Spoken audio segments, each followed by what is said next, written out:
नमस्कार बच्चों, welcome back to my YouTube channel Base of Education Mantra. प्यारे बच्चों, इस वीडियो में हम बात करने वाले हैं क्लास 9th में पॉलिटिकल साइंस के चैप्टर नंबर फर्स्ट, जिसका नाम है लोकतंत्र क्या और लोकतंत्र क्यों।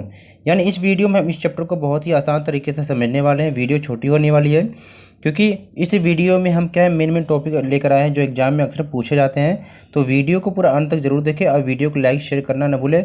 और इस वीडियो के माध्यम से हम आपको एक नोट्स देने वाले हैं जिससे अपनी कॉपी में नोट करके क्या है आप एग्जाम में अच्छे प्रकार से तैयारी कर सकते हैं, क्योंकि यहाँ पर क्या है पॉइंट टू पॉइंट दिया गया है जो एग्जाम में अक्सर क्वेश्चन पूछते हैं। तो वीडियो को पूरा अंत तक जरूर देखिए जिससे दिए गए सारे टॉपिक को अच्छे प्रकार से समझ सके।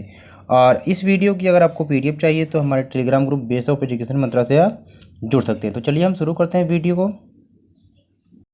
जब इस चैप्टर को आप शुरू करते हैं तो पॉलिटिकल साइंस की जो बुक है इसका नाम है लोकतंत्र राजनीति। तो प्यारे बच्चों, सबसे पहले आपको क्या है लोकतंत्र क्या है इसके बारे में समझ लेना है, क्योंकि जो भी चैप्टर आप पढ़ेंगे हर चैप्टर में आपको क्या है लोकतंत्र के बारे में पढ़ना पड़ेगा और समझना पड़ेगा। तो क्यों ना हम शुरू में ही इस टॉपिक को यानी इस शब्द को समझ जाएँ जिससे हर चैप्टर में हमें कोई भी समस्या न हो। देखो, लोकतंत्र का अर्थ होता है जनता का शासन, यानी कि जो लोकतंत्र होता है यह दो शब्दों से मिलकर बना होता है, लोक प्लस तंत्र। लोक का अर्थ होता है जनता, तंत्र मतलब शासन, यानी कि जनता का शासन। यानी हम इस प्रकार से कह सकते हैं कि लोकतंत्र शासन का एक ऐसा रूप है जिसमें शासकों का चुनाव यानी कि हमारे नेता का जो चुनाव है जनता के द्वारा ही किया जाता है। यानी इस प्रकार की शासन व्यवस्था होगी जिसमें शासक का चुनाव जनता के द्वारा किया जाता है, तो इस तरह की शासन व्यवस्था को हम क्या कहते हैं लोकतंत्र कहते हैं। ठीक है, अगर ठीक आपसे यही पूछा जाए कि अलोकतंत्र यानी कि गैर लोकतंत्र क्या कहते हैं या राजतंत्र किसे कहते हैं, तो ठीक इसका अपोजिट होता है, यानी कि वह शासन व्यवस्था जिसमें शासकों का चुनाव जनता के द्वारा नहीं की जाती है उसे हम गैर लोकतांत्रिक सरकार कहते हैं। तो सबसे पहले आप जान लीजिए प्यारे बच्चों कि इस वीडियो को जब हम पढ़ेंगे या देखेंगे तो इस वीडियो में आपको क्या क्या टॉपिक दिया जाएगा, यानी किन किन पॉइंट को आपको पढ़ना है। तो यहाँ पर सबसे पहले आपको जो देखना है कि लोकतंत्र क्या है, यानी कि इस वीडियो की विशेषता क्या है कि लोकतंत्र क्या है, यानी इसका अर्थ हम देखेंगे और लोकतंत्र की परिभाषा को देखेंगे और लोकतंत्र की विशेषता और लोकतंत्र ही क्यों, यानी कि हम लोकतंत्र को ही क्यों अपनाते हैं। यानी कि बहुत सारी शासन व्यवस्थाएं के रूप हैं, लेकिन हम अक्सर क्या देख रहे हैं कि बहुत सारे जो देश है ये लोकतंत्र को क्या अपनाते जा रहे हैं। और अगला क्या है कि लोकतंत्र के विपक्ष में भी बहुत तर्क होंगे। ऐसा हम नहीं कह सकते हैं कि जो लोकतंत्र है इसमें कोई कमी नहीं है।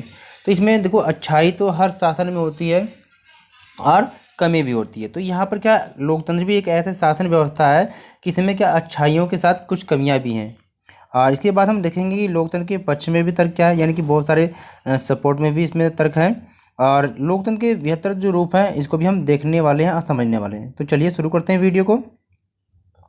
तो पहला टॉपिक आपका यहाँ पर आता है कि लोकतंत्र क्या है। जैसा अभी हमने कहा था कि सबसे पहले अगर समझ लेना ज़रूरी है कि लोकतंत्र क्या होता है, यानी कि इंग्लिश में अगर बात की जाती है तो डेमोक्रेसी कहते हैं। इसका जो हिंदी में रूपांतर यानी कि शाब्दिक अर्थ क्या होता है, तो यहाँ पर यानी कि जो लोकतंत्र है ये दो शब्दों से मिलकर बना है। क्या नाम है इसका? लोक और प्लस तंत्र, यानी कि जब लोक और तंत्र की बात करते हैं तो ये दो शब्दों से मिलकर बना है लोकतंत्र। अब इसमें लोक का अर्थ होता है क्या है? जनता, और तंत्र का अर्थ क्या होता है? शासन। यानी हम कह सकते हैं कि लोकतंत्र का अर्थ क्या होता है? जनता का शासन। ठीक है प्यारे बच्चों, तो इसको इस प्रकार से आप समझेंगे। अगर यही बात इंग्लिश में होती है कि डेमोक्रेसी है, इसका जो है निर्माण कैसे हुआ है, तो जो डेमोक्रेसी जो शब्द है ये यूनानी एक शब्द है। ठीक है, यानी कि यह किससे बना है? डेमोक्रेसिया से बना है। और डेमोक्रेसिया यानी इसमें यूनानी में अगर देखा जाए तो यूनानी में ये डेमोस का जो अर्थ होता है लोग, डेमोस का अर्थ क्या होता है? लोग होता है। और क्रेसिया का अर्थ अगर यहाँ पर देखा जाए तो क्रेसिया का अर्थ होता है शासन। यानी कि अगर इंग्लिश की बात की जाए या हिंदी की बात की जाए दोनों में अर्थ यही होता है जनता का शासन। ठीक है, आगे देखते हैं।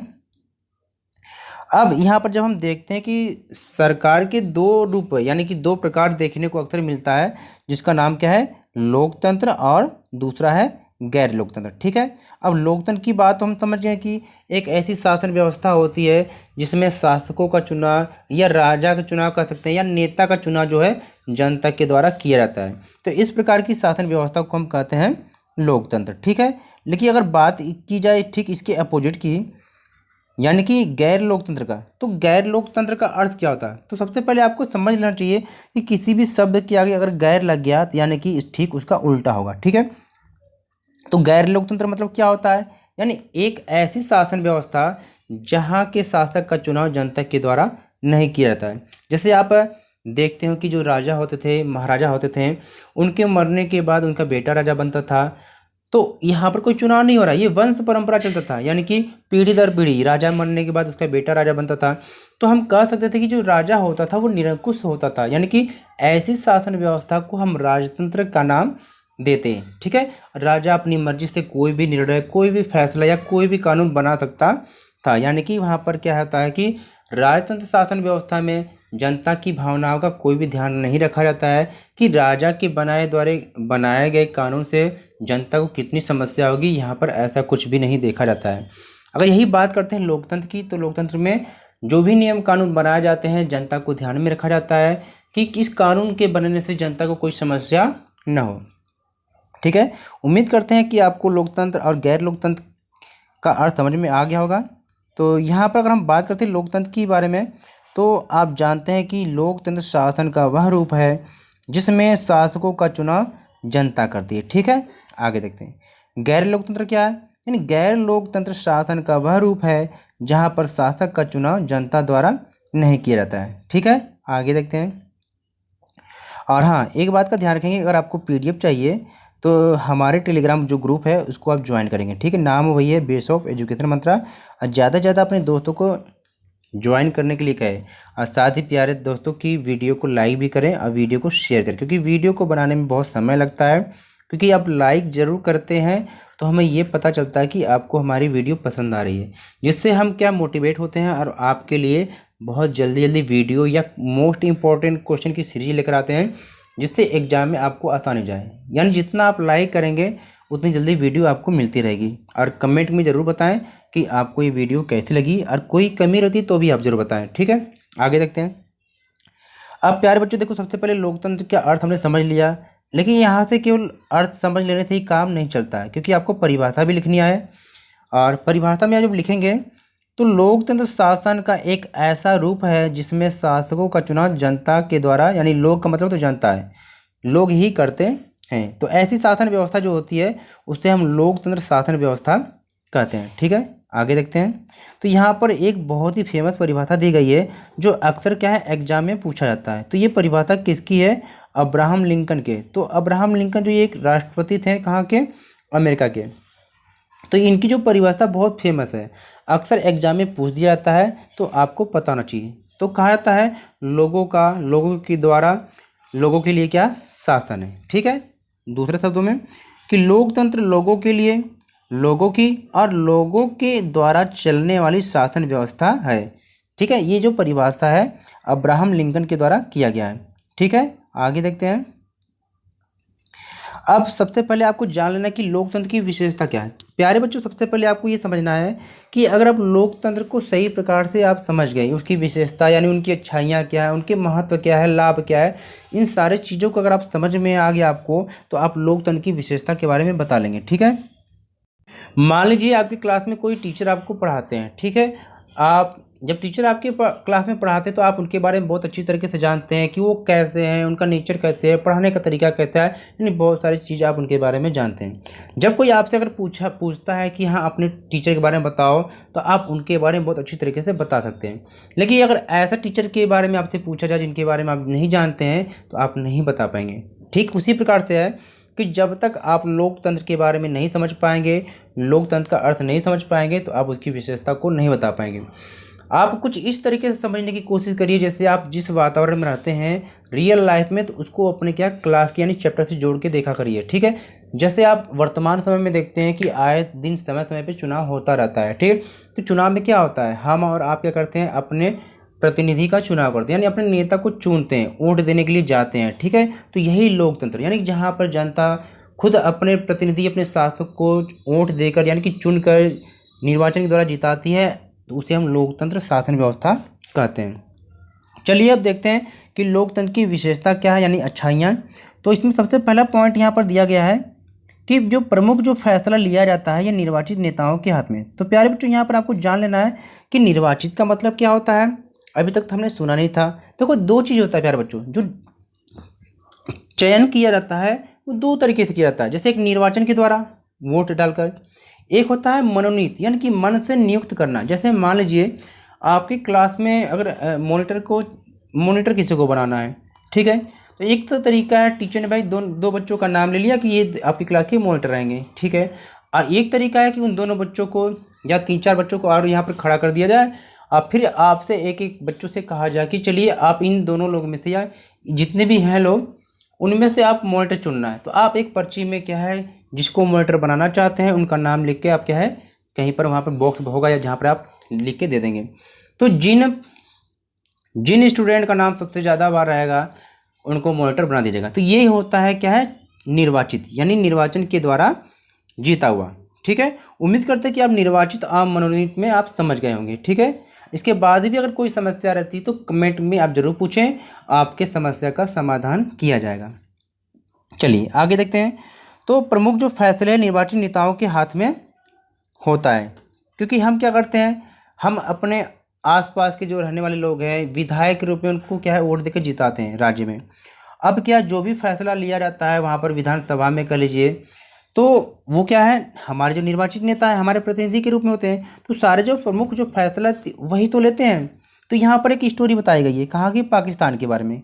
क्या बताई गई है तो यहाँ पर देखेंगे हम, जो स्टोरी यहाँ पर बताई गई है कि पाकिस्तान में जो जनरल परवेज मुशर्रफ थे, इन्होंने अक्टूबर 1999 क्या इन्होंने एक सैनिक तख्ता पलट की अगुवाई की थी, यानी कि एक कमांडर थे।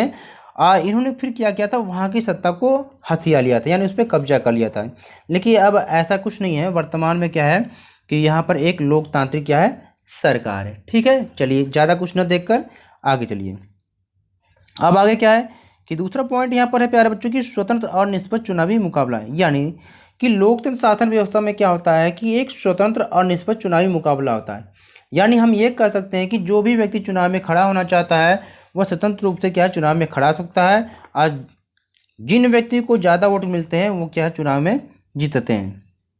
तो आप सभी जानते हैं कि भाई चुनाव में खड़ा होने के लिए सभी व्यक्ति स्वतंत्र हैं, बस चुनाव की कुछ शर्तें होती है उनको आपको पूरा करना पड़ता है, तो आप भी क्या चुनाव में खड़े हो सकते हैं। मुकाबला सबके लिए होता है, कोई भी व्यक्ति चुनाव में खड़ा होता है। लेकिन वर्तमान में अगर देखा जाता है तो बहुत सारे ऐसे लोग होते हैं जो चुनाव में तरह तरह के हथकंडे अपनाते हैं, यानी कि आप देखते हैं कि लड़ाई झगड़ा या घूस करना या जाति के नाम पर या किसी को क्या है पैसे देकर वोट खरीद लेते हैं। तो ये सारे जो है हथकंडे चुनाव के समय में अपनाए जाते हैं, जो क्या है उचित नहीं है। अगला इसकी विशेषता क्या है, एक व्यक्ति एक वोट और एक मूल्य, यानी हम ये कह सकते हैं कि लोकतंत्र शासन व्यवस्था में होता क्या है, हर एक व्यक्ति के वोट का जो वैल्यू है ये बराबर होता है।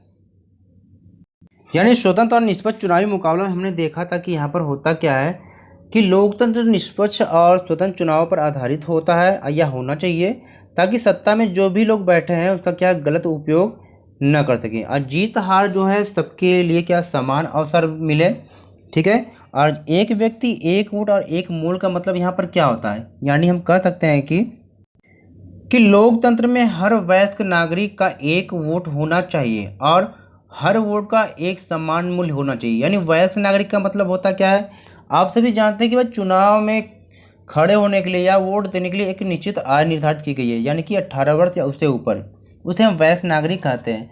यानी सभी व्यक्तियों की जो वोट की वैल्यू क्या समान बराबर होनी चाहिए।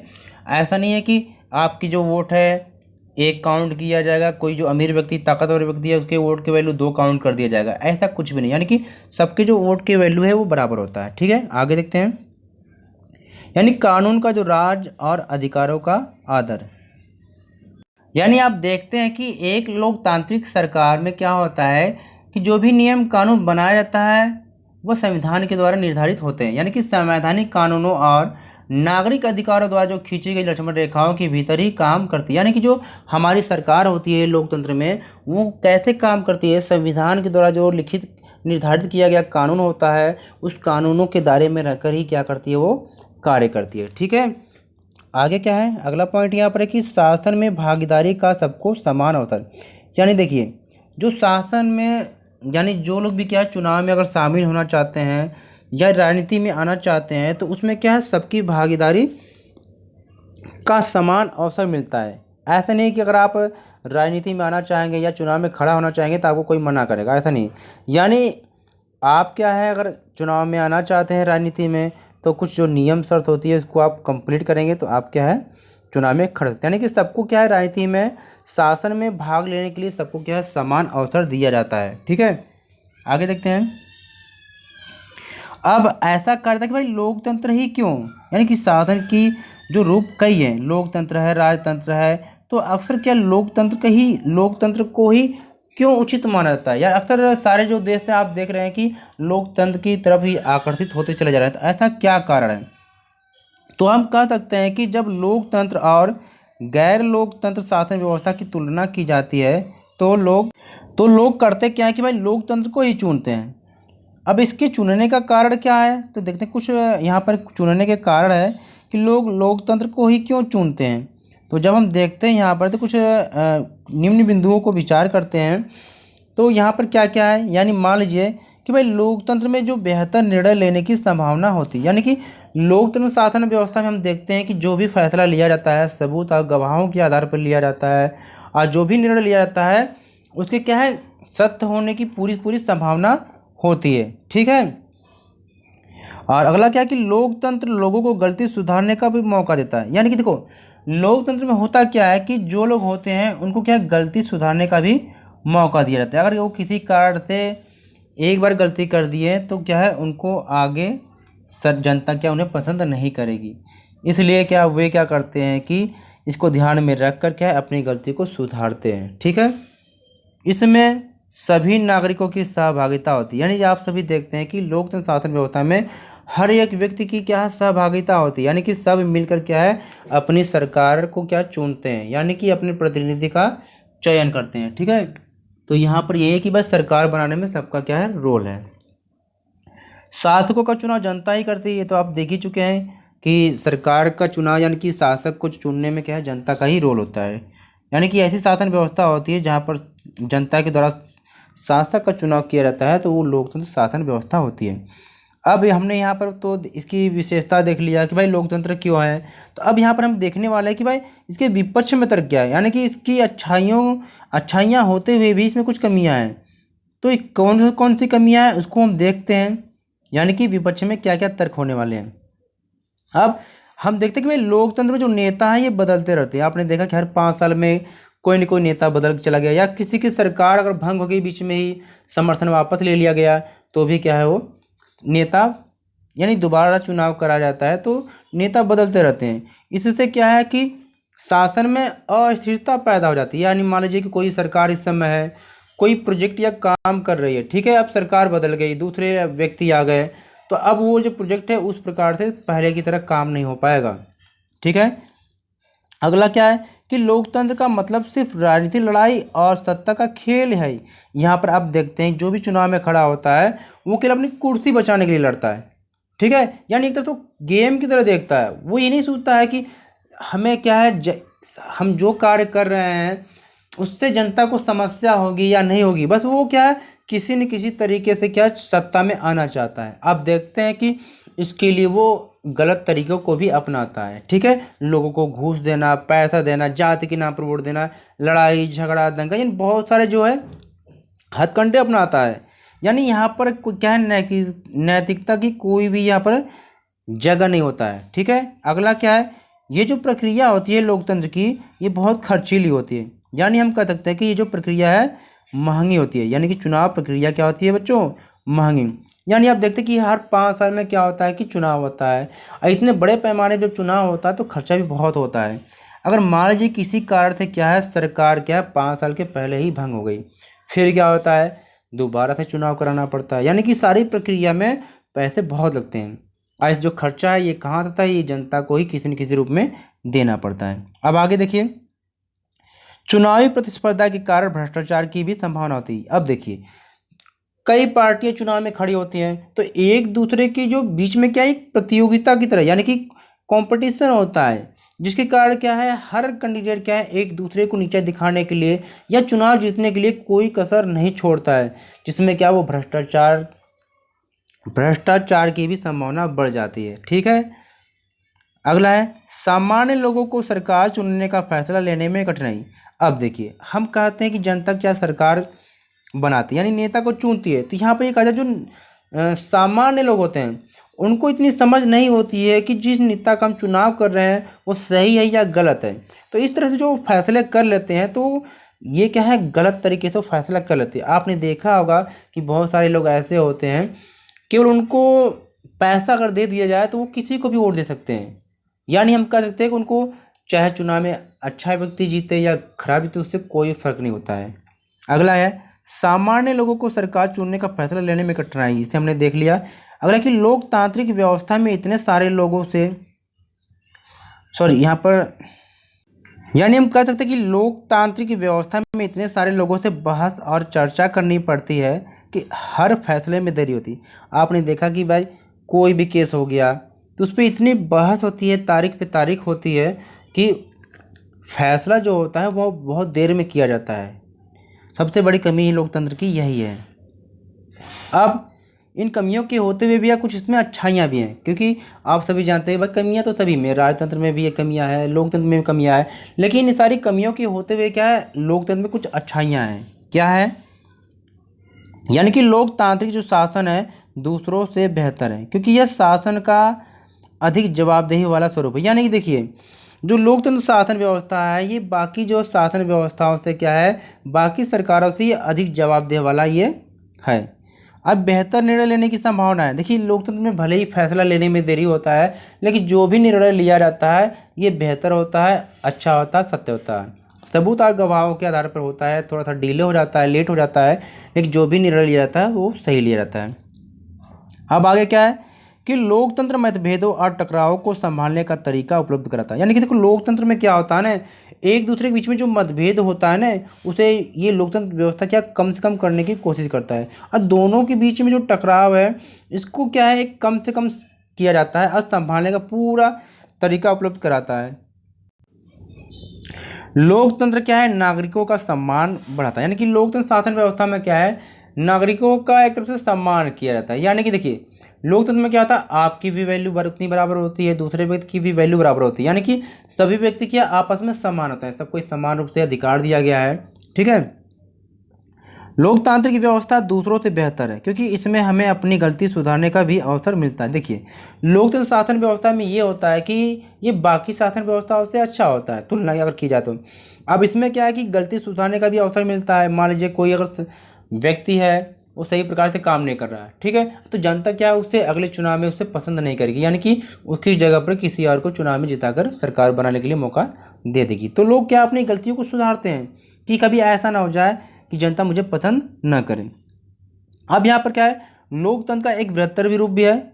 अब क्या है कि लोकतांत्रिक शासन व्यवस्था का सबसे आम रूप है, यानी कि लोकतांत्रिक शासन व्यवस्था जो है ये क्या आम रूप है, यह शासन व्यवस्था का एक आम रूप है। लोगों द्वारा जो चुने गए प्रतिनिधियों के माध्यम से शासन चलाना। यानी कि देखो इसमें क्या है, लोगों के द्वारा चुने गए प्रतिनिधियों के माध्यम से शासन चला दिया। यानी जनता तो क्या है डायरेक्ट शासन करती नहीं है, इनडायरेक्ट शासन करती है।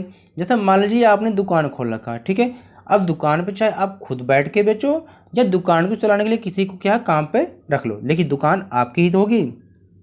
अगला है कि लोकतांत्रिक शासन व्यवस्था में सभी नागरिकों को राजनीति में भागीदारी सुनिश्चित करती है। अब देखो लोकतंत्र शासन व्यवस्था में क्या होता है कि सभी नागरिकों को क्या है समान रूप से मौका मिलता है। ऐसा तो है नहीं कि आप जाएंगे तो आपको मना कर दिया जाए कि नहीं आपको तो चुनाव में नहीं आना है, ठीक है। तो नागरिक के तौर पर अगर हम देखें तो जो भी काम करते हैं वह भी हमारे देश के लोकतंत्र को अच्छा या खराब बनाने में मदद करता है। यही क्या है लोकतंत्र की ताकत है और यही कमजोरी भी है, ठीक है। आगे क्या है कि भाई देश का भविष्य शासकों के कामकाज से भी ज़्यादा नागरिकों के कामकाज पर निर्भर करता है। अब देश का जो भविष्य है भाई शासक जो कामकाज करते हैं तो करते हैं, लेकिन उससे ज़्यादा जो है नागरिकों के कामकाज पर ही निर्भर करता है। अगला है कि लोकतांत्रिक जो फैसले का मतलब होता है जो बहुत शक्तिशाली न हो उसका भी किसी फैसले में उतना ही महत्व होना जितना कि किसी शक्तिशाली का। यानी हम कह सकते हैं कि भाई लोकतंत्र में होता क्या है, जो एक फैसला लिया जाता है इसका मतलब ये होता है कि चाहे कमज़ोर व्यक्ति है या ताकतवर व्यक्ति है, दोनों के फैसले में क्या है बराबर का ही अंतर होता है, यानी कि इसमें बराबरी होती है। तो हम इस चैप्टर को बहुत ही आसान तरीके से समझ चुके हैं, यानी ये चैप्टर आपका कंप्लीट होगा। तो प्लीज़ वीडियो को लाइक ज़्यादा से ज़्यादा करें और अपने दोस्तों के साथ इस वीडियो को शेयर करें। अगर आप आप जिस जिस टॉपिक पे वीडियो चाहते हैं कमेंट करके ज़रूर बताएं। और चैनल पे अगर पहली बार विजिट कर रहे हैं तो चैनल को सब्सक्राइब करें और बेल आइकन को प्रेस करें। नमस्कार बच्चों, फिर मिलते हैं एक नई वीडियो के साथ। तब तक खुश रहिए।